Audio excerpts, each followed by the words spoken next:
Remue ménage. Remue ménage.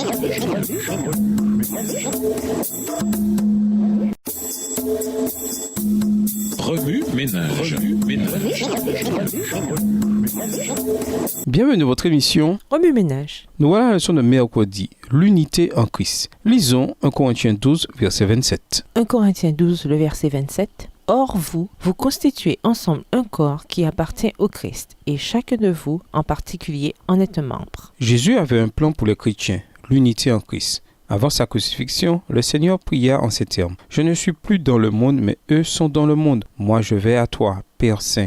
Garde-les par ton divin pouvoir, celui que tu m'as accordé, afin qu'ils soient un comme toi, et moi nous sommes un. » Jean 17, verset 11. Les disciples sont le « ils » mentionné ici. Mais cette prière ne concernait pas seulement les disciples. Jésus ajouta « Je ne prie pas seulement pour eux, mais aussi pour ceux qui croiront en moi grâce à leur message. » Jean 17, verset 20.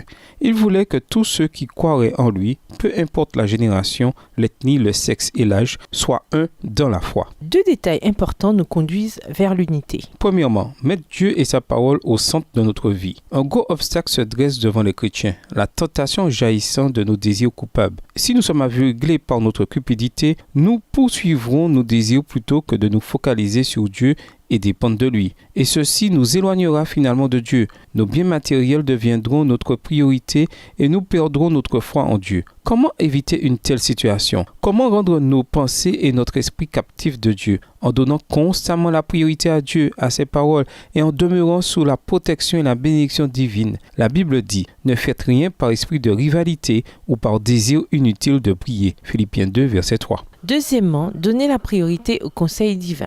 Il est écrit, « Or, vous êtes le corps du Christ et chacun de vous est une partie de ce corps. » 1 Corinthiens 12, verset 27. Pour fonctionner correctement en tant que corps uni du Christ, toutes les parties individuelles doivent s'unir en partageant sa vision. Dieu a créé l'humanité à son image et à sa ressemblance. Par conséquent, nous devons suivre les conseils divins. Soyez toujours humbles, doux et patients. Supportez-vous les uns les autres avec amour. Efforcez-vous de maintenir l'unité que donne l'Esprit Saint par la paix qui vous lie les uns aux autres. Éphésiens 4, versets 2 et 3. Si nous suivons Dieu, notre guide, nous fonctionnerons harmonieusement dans l'unité en tant que corps du Christ. Remue ménage, avez-vous un témoignage personnel dont vous pouvez vous servir pour atteindre vos semblables? L'avez-vous partagé? Sinon, qu'est-ce qui vous empêche de le faire? Comment pouvez-vous parler de Dieu à ceux qui ne l'ont jamais connu ou à ceux dont le cœur est endurci?